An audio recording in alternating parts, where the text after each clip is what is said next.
안녕하세요 여러분, Margot입니다. Hi everyone, it's Margot. Bonjour tout le monde, c'est Margot. J'espère que vous allez bien. Perso, moi ça va. Du coup, aujourd'hui, on se retrouve pour un nouvel épisode. Et aujourd'hui, je vais vous parler d'un drama japonais. Je vais vous parler du drama Who Needs True Love, ou bien en japonais, Koi nante honki de yatte dou suru no. Désolée, je ne parle pas japonais, donc je ne sais pas si c'est bien prononcé ou quoi. Je suis désolée, j'ai essayé. C'est un drama du coup japonais de 10 épisodes, spécial Fuji TV, et qui date de 2022.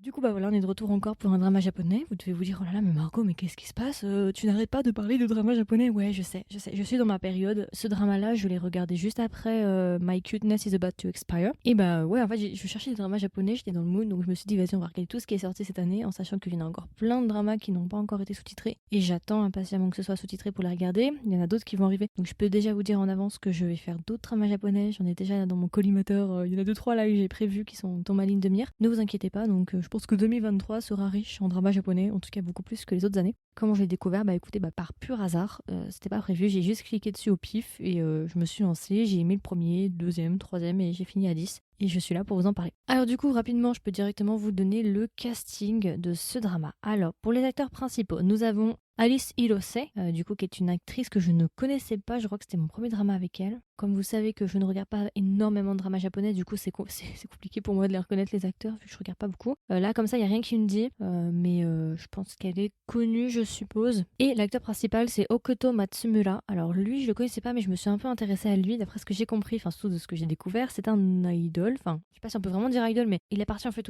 à l'agence. Je pense qu'on peut dire que c'est une agence des Dionyses. Alice, si tu passes par là, on en a parlé il y a quelques temps. Oui, on en a parlé il y a quelques temps sur un de nos épisodes. Donc voilà, et il appartient au groupe Six Tones, donc 6 tons en français. D'ailleurs, il y a une musique, je suis obsédée par sa musique. En fait, l'OST en fait, du drama, il y a une musique particulière de son groupe qui ont chanté pour le drama. Je suis in love de cette musique, je l'écoute en boucle, mais malheureusement, en fait, le groupe Six Tones et d'ailleurs beaucoup de groupes japonais ne sont pas disponibles sur Spotify. Donc ça me complique clairement la tâche. Je peux écouter que sur YouTube parce que visiblement, il y a pas, ils n'ont pas les autorisations, ça les intéresse pas de te mettre en streaming et tout machin truc. Bref, ça me saoule.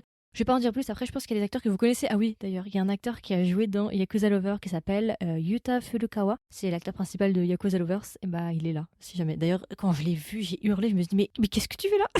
Je m'attendais pas à le voir là, en fait. Et il y a un autre acteur qui s'appelle Junki Tozuka. Lui, moi, c'est ma première fois avec cet acteur-là. Par contre, il y a pas longtemps, là, j'ai vu un trailer avec lui, en fait, dans un autre drama. Donc, je sais pas quel drama c'est, mais je l'ai vu passer.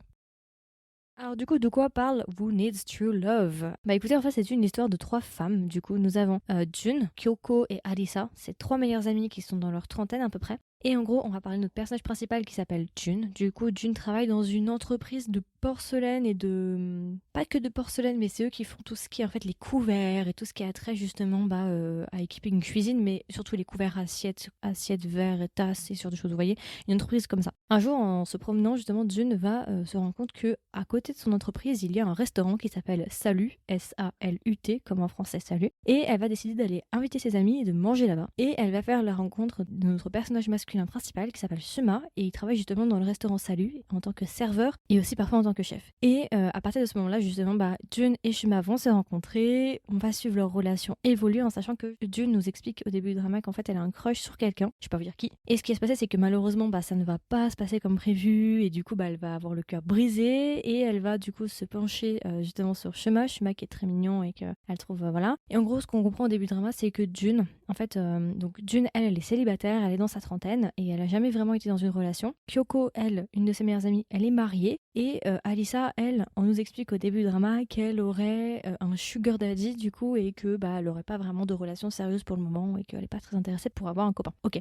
Et ce qui va se passer, c'est qu'en fait Jun va avoir un crush sur un de ses amis d'enfance. Je vous explique pas tout, je vous dis pas plus. Et ça va mal se passer. Elle va avoir le cœur brisé et elle va se rapprocher de Shuma. Sauf qu'on sait que Shuma, lui, c'est un peu un fuckboy en fait. Il ne cherche pas du tout de relation sérieuse. Il est pas du tout intéressé par ça. Il veut pas du tout ça. Et du coup, une relation va naître entre les deux, en sachant que ça va être une relation assez contradictoire, il va y avoir des problèmes, mais pas que aussi, il va y avoir des très très belles choses. Et voilà, donc ça c'est tout pour notre couple principal, et ensuite on va suivre effectivement le couple de Kyoko, du coup sa meilleure amie qui est mariée, on va suivre sa romance. On va suivre son histoire et on va aussi suivre Alyssa du coup qui elle a un sugar daddy mais qui va rencontrer un autre homme. Enfin voilà. Donc c'est vraiment le drama parle principalement en fait de 3 femmes et de leur histoire d'amour ainsi que de leur carrière. En tout cas la carrière de Jun. Les carrières de Kyoko et Alyssa sont pas vraiment traitées. C'est surtout la carrière de Jun qui est traitée. Mais voilà, on va vraiment suivre ces 3 groupes d'amis là et leurs copains respectifs, leur histoire d'amour respectif et tout ça va se placer dans le restaurant Salut. Voilà pour ceux que ça intéresse. Et aussi, j'ai oublié de préciser, il y a un autre personnage que j'aime beaucoup qui s'appelle Otsu, qui est un ami d'enfance, enfin un ami de lycée en fait de Jun.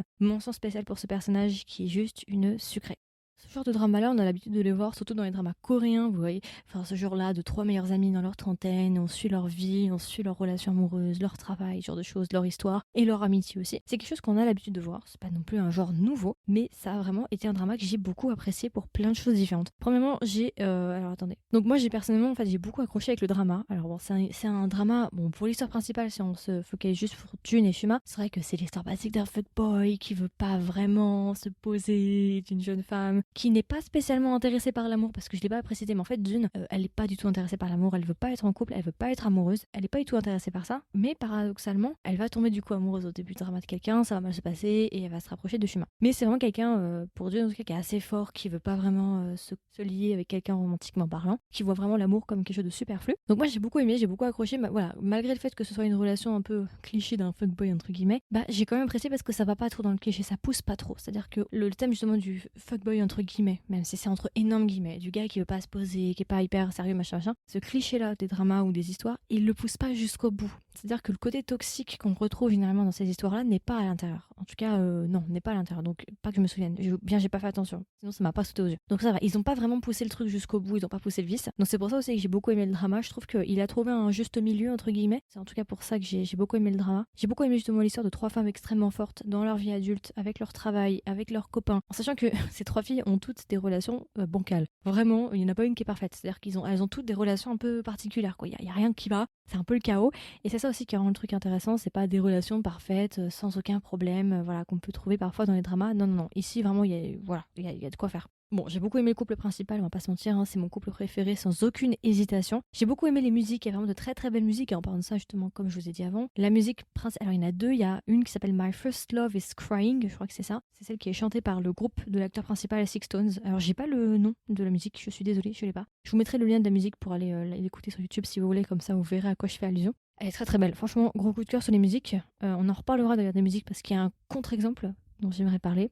Le drama est plutôt de bonne qualité, je suis assez surprise visuellement parlant, c'est vraiment de bonne qualité parce que si vous me connaissez un petit peu, si vous me suivez depuis longtemps, vous savez que j'ai toujours eu un petit conflit avec les dramas japonais. C'est toujours l'aspect visuel qui m'a toujours un petit peu rebuté. Soit c'est hyper sombre un peu en mode les feux de l'amour avec des lumières artificielles vraiment voilà, ou bien c'est hyper blanc, hyper saturé, voilà, vous voyez ça, tout ce que j'aime pas. Et bah là au contraire, je trouve que c'est visuellement très plaisant, c'est clean.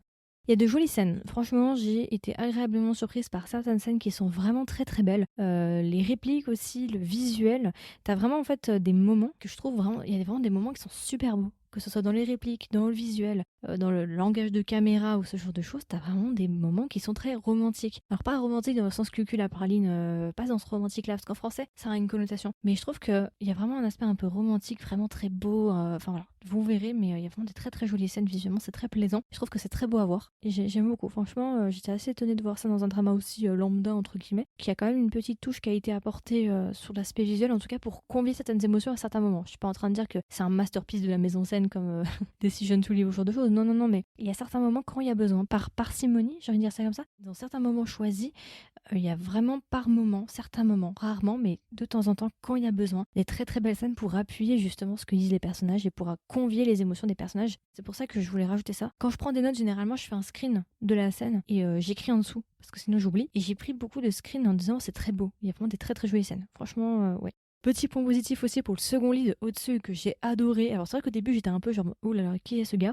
mais franchement je l'ai apprécié d'épisode en épisode. Il est vraiment adorable. Gros coup de cœur pour lui, vraiment je l'ai beaucoup beaucoup aimé. Il y a eu un petit plot twist à la fin que j'ai beaucoup apprécié aussi. Je m'attendais pas à ça, j'étais très surprise. J'ai beaucoup aimé, ça m'a fait plaisir. Ça relance un peu le truc, je sais pas, parce que tu sais quand t'as fini le drama, t'as ce sentiment un peu de résolution puis tu dis bon bah ok bah c'est fini, voilà, je vais me rouler en boule sous mon lit. Et puis là, il y a un petit plot twist qui, comment dire, qui relance le truc en fait, qui te remet dans l'histoire et tu te dis ah, ok, c'est pas si. Enfin voilà, je suis pas en train de dire qu'ils finissent pas ensemble à la fin, hein, pas du tout. Hein. C'est pas tout à fait par rapport au couple principal, mais voilà, petit plot twist assez intéressant, je trouve, qui relance la machine et qui était assez sympa. Et voilà, c'est à peu près tout pour les points positifs, donc c'est un drama que j'ai quand même bien aimé, je pense que vous pouvez le deviner. Et pour mes points négatifs, alors par rapport aux musiques, j'ai trouvé que certaines musiques ne collaient pas vraiment au contexte. J'ai trouvé que des musiques étaient mal choisies. Après, principalement, ce sont des musiques de contexte, ce sont des musiques BGM, de background, du coup c'est pas des musiques très très importantes, c'est les musiques les plus importantes, c'est celles que je vous ai citées avant. Mais de temps en temps, pour un peu mettre en abîme ou ce genre de choses, ou juste des musiques un peu de remplissage, entre guillemets, de fond, j'ai trouvé parfois que c'était pas forcément adapté à la situation, qu'il y avait des musiques qui me semblaient un petit peu à l'ouest, qui me semblaient à côté, et que voilà, ça m'a fait penser un peu à Kim Porsche, certaines scènes aussi,